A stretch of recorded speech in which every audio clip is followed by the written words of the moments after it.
Tariki ya kane ukwezi kwa karindwi 2021 ikinyamakuru cyitwa Taarifa cyakojeje baba muri wino kirandika bagize bati General Fred Bingira ntakiri umugaba w'inkeragutabara nyuma y'igihe bitangajwe ko yafatiwe mu makosa yo kurenga ku mabwiriza yo kurwanya icyorezo cya COVID-19 agafungwa.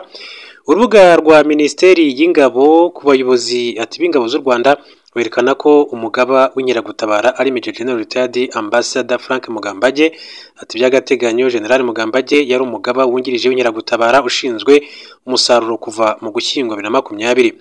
Ati ntabwo izi mpinduka zigeze zitangazwa nk'uko bisanzwe iyo hashyizweho umugaba mushya w'umutwe runaka ati w'ingabo bitandukanye nuko byari bimenyerewe.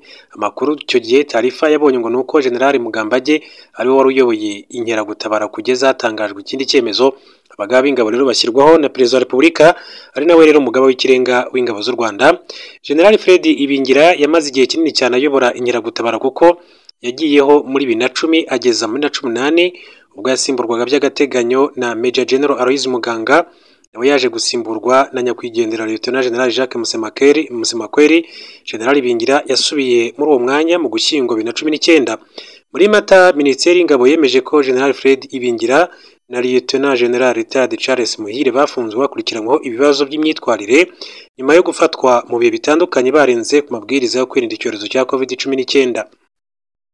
Lieutenant General Retired Muhire nawe yabaye umugaba mukuru w'inkeragutabara n'umugaba w'ingabo zirwanira mu kirere yasezerewe mu ngabo muri 2014. we inkeragutabara n'umwe rero mu mitwe y'ingabo z'u Rwanda hamwe n'ingabo zirwanira ku butaka n'ingabo zirwanira mu kirere. Icyiciro cy'ingabo zidakora akazi ka gisirikare ku buryo buhoraho ariko zishobora kwitabazwa igihe cyose bibaye ngombwa. Iteka rya Perezida kandi rishyiraho stati yihariye y'ingabo z'u Rwanda riteganya ko iyo abasirikare b'umwuga cyangwa se bagengwa n'amasezerano barangije akazi ka gisirikare ka buri munsi bashyirwa mu nkeragutabara mu gihe cy'imyaka igera kuri 5 ishobora kongerwa inshuro imwe gusa. Abagize inkeragutabara kandi bashobora no gutoranywa mu basivili basanzwe bujuje ibisabwa. Mu gihe cy'intambara ibyago bigwiriye igihugu amahugurwa cyangwa se akandi kazi abagize inkeragutabara bashobora guhamagarirwa kujya mu mitwe ikora akazi ka gisirikare byemejwe n'umuyobozi ubifitiye ububasha. Mu gihe cyo guhamagarwa abagize inkeragutabara kandi bagengwa na stati yihariye y'ingabo z'u Rwanda. Major General Retired Frank Mugambage yagizwe umuyobozi w'inkeragutabara nyuma y'igihe ari ambasaderi w'u Rwanda muri Uganda na Sudani y'Epfo kuva muri 19 kugeza muri 2020. Mbere yaho yabaye kandi umudepite uhagarariye ingabo aba n'umuvugizi w'ingabo z'u Rwanda mu mwaka w'1994 kugeza 1995. Yavuye rero aba umuyobozi w'ibiro bya Perezida Paul Kagame 1996 kugeza 1998. Nyuma yagizwe umugaba mukuru wungirije w'ingabo z'u Rwanda hagati y'1998 kugeza muri 2000, abakomiseri mukuru wa polisi muri 2000 kugeza muri 2004, aza kongera kandi kuyobora ibiro by'umukuru w'igihugu 2006-2009. Nyuma aza kugirwa ambasaderi. Afite impamyabumenyi y'igiciro cya gatatu cya kaminuza muri diplomasi n'imibanire n'amahanga yabonye muri 2005 muri kaminuza ya Nairobi. Yanakoze kandi andi masomo ya gisirikare muri Leta Zunze Ubumwe za Amerika, mu Bushinwa ndetse no mu gihugu cya Kenya. Mu yandi makuru akomeje kugenda avugwa reka duce muri Repubulika Iharanira Demokarasi ya Kongo. N'iki gikomeje kuvugwa muri Rubaya ba generali ndetse n'abanyepolitiki bakomeye ngo bari mu bujura bw'amabuye y'agaciro mu gihe imirwano hagati y'ingabo za Repubulika Iharanira Demokarasi ya Kongo n'inyeshyamba zo mu mutwe wa M23 ikomeje kujya mbere mu bice by'intara ya Kivu y'Amajyaruguru. Bamwe mu basirikare bakomeye cyane ndetse n'abanyapolitiki baravugwa mu kuyibyaza umusaruro basabura amabuye y'agaciro iyo mu birombe by'Irubaya. Agace ka Rubaya gakungahaye cyane ku mabuye y'agaciro yo mu bwoko bwa coltan gaherereye muri teritwari ya Masisi muri Kivu y'Amajyaruguru. Ni agace kabarizwamo ibirombe byinshi cyane bya coltan ndetse na sosiyete yitwa Société Manière de Bisunzu SAR ya Depite Edouard Mwangakucu yakatiwe urwo gupfa ashinjwa gukorana na M23. Niyo yahoze ifite uruhushya rwo gucukura ariya mabuye mbere yo kurwamburwa na guverinoma ya RDC kuva muri 2023. Amakuru avuga ko kuva icyo gihe aribwo ubucukuzi butemewe bw'amabuye y'agaciro y'Irubaya n'ubujura bwayo bwatangiye mbere yo gufata indi ntera mu mpera z'umwaka ushize wa 2023.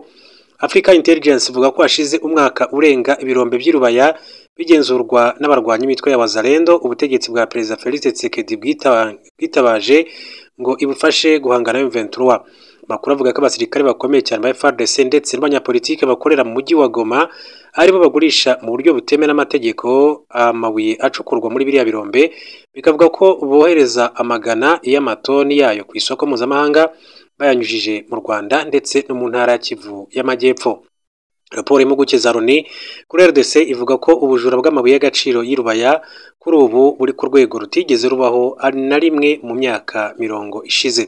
Icukumbura izi mpuguke zakoze zifashishije amashusho y'indege zo mu bwoko bwa drone za MONUSCO, ubutumwa bwa Loni bwo kugarura amahoro muri RDC ndetse n'icyogajuru cya Sentinel ya kabiri cy'ishami ry'umuryango w'ubumwe bw'Uburayi cyitwa Carpanacius, yerekana amagana y'abacukuzi gakondo b'amabuye y'agaciro banyanyagiye mu birombe byahoze ari ibya SMB. Muri ayo mashusho kandi hagaragaramo abarwanyi bo mu mutwe witwaje intwaro wa Pareko FF bagenzura abacukuzi. Uyu mutwe kuri ubu uyobowe na Sendugu Museveni wahoze mu buyobozi bw'umutwe wa M23 wigaruriye Rubaya nyuma yo gusa n'uwifatanya n'imitwe ya Nyatura. Iyi mitwe kandi yombi bivuga ko ikorana ubucuruzi bw'ibanga n'abasirikare bakomeye cyane ba FARDC ndetse n'abanyapolitike bacuruza amabuye y'agaciro. Amakuru kandi avuga ko ibirombe by'Irubaya by'umwihariko ibyahoze ari ibya Mwanga Cucu ngo binacungirwa umutekano n'abapolisi ndetse n'abasirikare ba FARDC. Mu bashyirwa mu majwi mu kuba ku ruhembe rw'ubujura bw'amabuye y'agaciro yo muri kariya gace harimo Justin Ndayishimiye Harerimana usa n'uwahigitse Robert Seninga wahoze ayobora inteko ishinga amategeko ku rwego rw'intara Kivu y'Amajyaruguru, akamutwara umwanya wo kuyobora koperative y'abacukuzi b'Irubaya.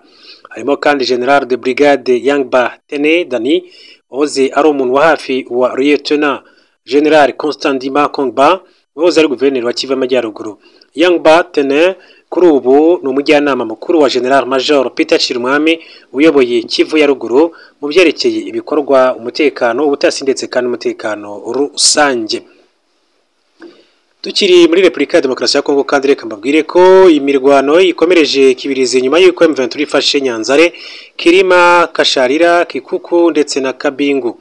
Inyeshyamba za M23 zikomeje kwegera imbere ndetse no gufata teritwari zitandukanye muri Kivu y'Amajyaruguru, aho amakuru yemeza ko masaa 28 y'inyeshyamba za M23 zabashije kwigarurira ibice bya Nyanzare, Kirima, Kasharira, Kikuku ndetse na Kibingu. Kuwa kane ushize itariki ya 7 Werurwe guhera saa 9:30 za mu gitondo urusaku rw'amasasu rwumvikanaga muri Kibirizi muri sheferi ya Bwito. Abatuye bavuga ko urusaku rw'amasasu rwumvikana mu mpande zose, ariko kandi kugeza saa 2:30 ngo nta musirikare wa FARDC abazalendo cyangwa se umurwanya M23 bagaragaraga muri ibyo bice. Inyeshyamba za M23 bivuga ko zimaze iminsi 2 zitangije ibitero zabashije gufata mujyi wa Kikuku, umurwa mukuru wa Bwito muri teritwari ya Rucuru, nta guhangana guhambaye kubayeho na FARDC na wazalendo. Inyeshyamba ngo zabashije kandi kubaca muri humye, zica itumanaho ryose muri uyu mujyi w'ingenzi ku bijyanye n'umuco muri ako karere. Ibyaje nyuma yo gufata Kasharira, Kirima n'umujyi w'ingenzi wa Nyanzare. Agatari Kigoma haravugwa itabwa muri yombi ry'abiswe abagambanyi mu bya politike ndetse n'abaturage bakora muri Kivu y'Amajyaruguru bashinjwa rero gukora n'inyeshyamba za M23 bafashwe na FARDC. Aba ngo vuba baraza kwereka abaturage nyuma yo gukora iperereza rikomeye.